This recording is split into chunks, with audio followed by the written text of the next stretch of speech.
(2026년 1월 31일) 이정훈입니다.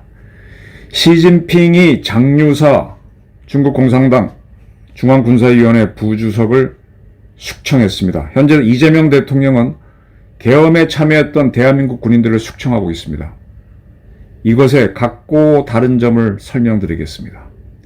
강제되는 군의 충성, 군한테 강제로 충성을 요구할 수는 있겠죠. 그러나 그 길이 강군이 되는 거하고는 상당히 멉니다.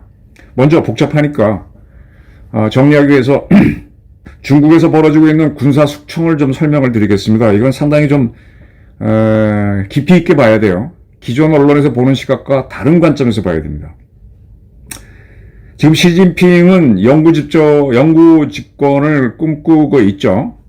사실상 확정을 지어놨습니다. 5년씩 10년만 하자 그랬는데 2턴만 하자 그래갖고 이제 중국에도 권력을 쥐고자 하는 자들은 줄이 서 있어요. 그래서 강택민이나 그런 사람은 다 2번 연임만 하고 갔는데, 이 시진핑은 이번에 지금 3번째 연임인데 4번째 연임을 꿈꾸고 있죠. 죽을 때까지 하겠다는 건데. 자, 공산당이든 또는 대한민국 같은 민주국가든 미국이든 그 국가가 유지되는 힘은 어디서 나옵니까? 전적으로 군에서 나옵니다. 무력에서 나오는 겁니다. 민주주의고 나발이고 다 소용없이 힘이 없으면 그 나라는 존재 못합니다. 근데 그 나라에서 그 군사력은 누가 갖고 있습니까? 군부가 갖고 있습니다. 그 군부에서는 훈련된 장교 집단이 병사들을 훈련시켜서 데리고 있습니다. 때문에 그 군대가 딱 작심을 하고 거꾸로 총구를 돌려서 그 나라의 권력을 쳐버리면 권력을 잡습니다. 현대극과 공화국으로 와서는 군부가 권력을 쥐는 경우가 줄어들지만 그 이전에 봉건국가로 가게 되면은 대부분 무력을 진 사람이 건국을 합니다. 이성계도 고려의 무장이었고요. 왕건은 후삼국 시대 때의 전쟁 지도자였고, 중국 역사는 더 많은 국가가 있으니까 대부분 군 최고 지휘관이 자기 군대를 이끌고 나라를 뺏거나 세워서 건국을 하는 겁니다. 그만큼 군이라는 게 가장 나라를 지탱하는 힘입니다. 자, 그런데 이 국가가 유지되면서부터는 군만으로는 국가를 유지 못해요. 경제도 해야 되고 외교도 해야 되니까 이제 문관들이 들어와서 나라를 통치하기 시작해서 군은 이제 약간 사이드로 비껴나는데 언제든지 그들이 총을 들고 칼을 들고 권력을 뺏을 수 있기 때문에 이 군과 최고 지도자의 관계는 현대의 공화국이나 과거의 군주국에서 전부 다 고민거리였습니다. 근데 이제 군이라고 하는 특성은 그 나라에서 언제든지 무력으로 권력을 쥘 수 있습니다. 그걸 막기 위한 게 굉장히 중요한 임무입니다. 그거를 전문용어로 뭐뭐로 상대하다 할 때 대자를 넣어서 대전복, 군부가 권력을 찬탈하는 것을 현대용어로는 전복이라, 뒤집어 엎는다. 그걸 막는 게 대전복입니다. 대전복 임무를 하는 게 누구냐? 대한민국에서는 이번에 없애버렸지만 방첩사, 그 이전에 안보지원사, 그 이전에 기무사, 그 이전에 보안사. 네, 굉장히 중요한 기능입니다. 이렇게 보안사를 통해서 군이 전복을 하지 못하도록 관리를 하면서 두 번째로 하는 일은 무엇이냐? 내가 생각하는 적, 또 가상적으로부터 침공을 있을 때 그걸 막아내는 일을 하도록 군을 훈련을 시키고 거기에 대한 준비를 하도록 해야 돼요. 그리고 가상적도 아니고 적도 아닌 나라가 우리한테 도전적인 행동을 했을 때 가서 무력으로 내 국가의 의지를 실현할 수 있도록 준비시켜야 됩니다. 그렇게 하려면 그 군부 지휘부들이 내 최고 지도자, 그게 국민이든 군주든 말을 듣게끔 해야 됩니다. 그런데 군인들은 늘 자기네가 부대를 운영하다 보니까 자기랑 싸울 수 있는 주변 나라들하고 비교를 하죠.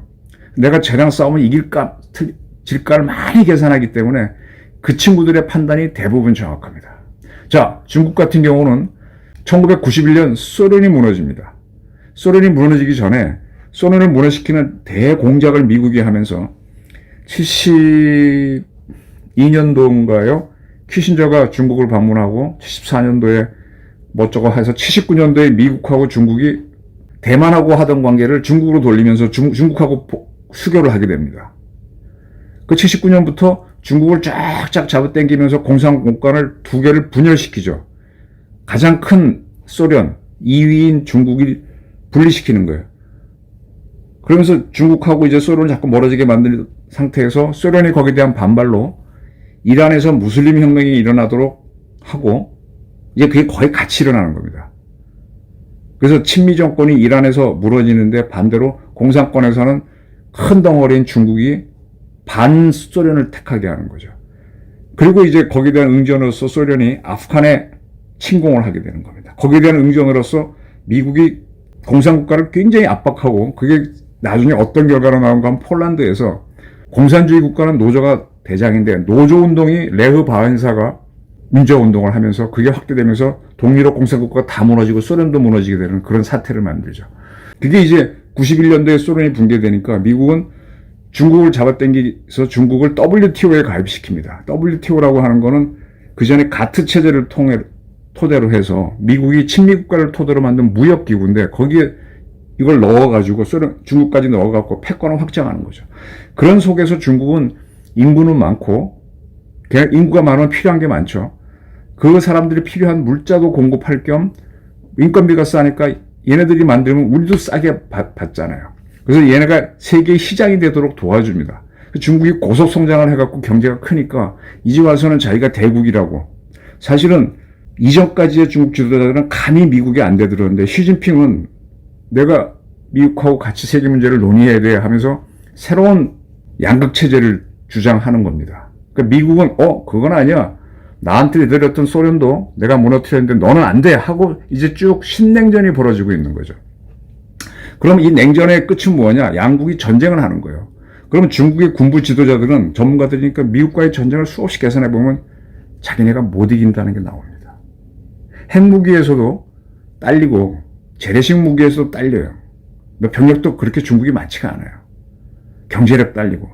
그런데 이 시진핑이라고 하는 지도자는 중국이 넘버원이 되기 위해서 계속 군사적으로 더 해봐. 가장 좋은 예가 뭡니까? 대만을 우리가 군사적으로 통일하는 방안을 만들어봐. 그러면 이 친구들은 그게 안 되니까 막 고민이 되는 거죠.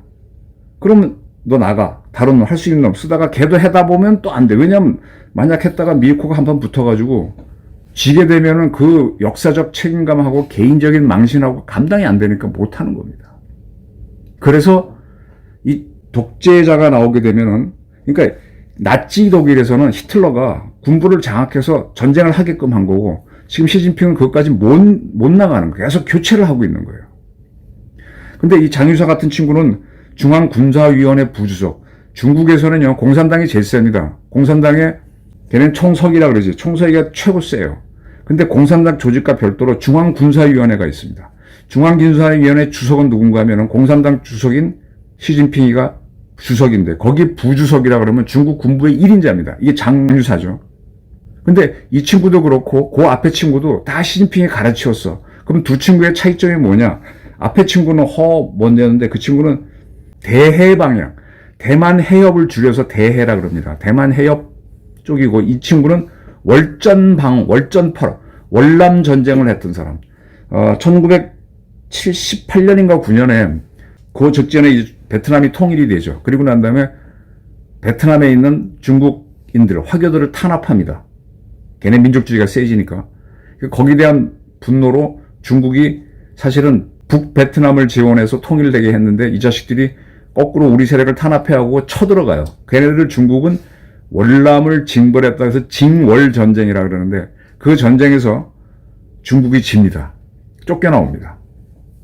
그래서 월남은, 베트남은 미국을 밀어내고 중국을 밀어낸 세계 유일한 가장 강한 나라다고 자부심을 갖고 있는데, 그 월남전쟁에, 징월전쟁에 들어갔던 사람들을 월전파라 그러고, 대만 해협을 바라보는 그게 아마 동부군국 겁니다. 거기에 근무하면서 대만과 어떻게 싸울까만 궁리한 애들을 대해파라 그럽니다.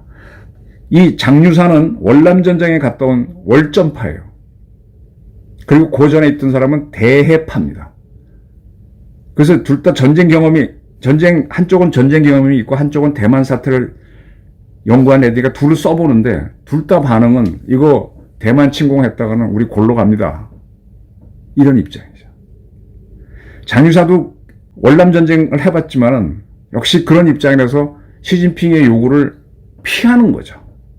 그의 아버지하고 시진핑 아버지가 그렇게 친했다고 하더라도 이건 군인으로서 국가에 대한 책임도 있잖아요. 전쟁을 했다가 다 망하면 못하는 거고, 미국의 힘이, 여러분 지금 우리나라 언론에 나오는 거 보고 중국이 세다고 보시는 분들 있으면 어마어마한 착각입니다.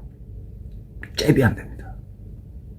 중국은 미국하고 붙으면 핵을 쓰면 뭐 말할 것도 없고, 핵을 안 쓴다고 하면은 중국은 팍 삼류국가로 산업시설이 다 무너집니다. 그러니까 피하는 거죠. 근데 시진핑은 계속 야 해봐. 너 내가 그 자리에 앉힌 게 너 뭐 폼 잡으라는 게 아니야. 미국 이기는 방안, 대만 먹는 방안 만들어봐. 이렇게 놓는 거예요. 그러니까 군부는 자꾸 회피하는 거죠. 그러니까 내 말을 들을 놈을 찾는 거예요. 그래서 장유사를 자르고 새로운 놈을 끌어들이는 거죠. 이렇게 하면 무엇이냐? 내 말을 무조건 듣는, 억지로 된, 강요된, 강제된 충성을 요구하는 겁니다. 우리 역사에서 임진왜란 때 이순신이, 그 당시 합참의장이 권율이죠. 도원수가 맞을 겁니다. 권율이 해군이 그나마 잘 싸우니까 일본 애들이 추가 병력 오는 걸 때려잡아라 하는데, 이순신은 한산도 전투까지 다 이겼음에도 불구하고 그 전투는 안 해요. 왜냐? 일본도 독이 올랐고 많은 방어를 준비하니까 옛날 같은 전쟁이 안 되는 거야. 싸움이 안 되니까 피합니다. 이순신은 참 똑똑한 사람이라서 이길 수 있는 전쟁만 하니까 그 사람을 파면해버리고 원균을 내려보내요. 근데 원균도 똑똑하니까 안 싸우려고 그래요. 근데 패죠. 불러들여서 빠따를 치는데 곤장을 때렸다 그러죠. 그리고 내려가서 원균이 전 수군 병력을 동원해서 7,000량에서 전투했다가 조선 수군이 몰락하고 본인도 전사하죠. 그때 딱 12척의 조선 배가 살아남았는데, 그걸 나중에 이순신이 끌고 모아서 12척의 배를 가갖고 울돌목에서 승리하면서 이제 그나마 좀 버티게 되는 거죠. 그러니까 억지로 강요해서 이거 해서 원균은 거기에 쫓겨갔다가 조선 수군을 그나마 몰살시키는 사람이 돼서 지금도 원균은 무능하다 그러는데, 사실은 그때 상부에서 더 올라가면 선조에서부터 강요된 명령이 문제였던 거죠. 자, 이런 것들은 군인들은 굉장히 피하려고 합니다. 군인들은 전쟁 전문을 그걸 잘 알아요. 자기들이 권력을 가지고 나라를 뒤집을 수 있다는 것도 알지만 그 하다 보면 또 그것도 국민저항이 있으면 잘 안 되거든요. 근데 다른 나라 전쟁하는 것도 이길 수 있는 전쟁이면 하겠지. 근데 할 수 없는 전쟁은 피하고 싶은 게 본능이야. 아니까.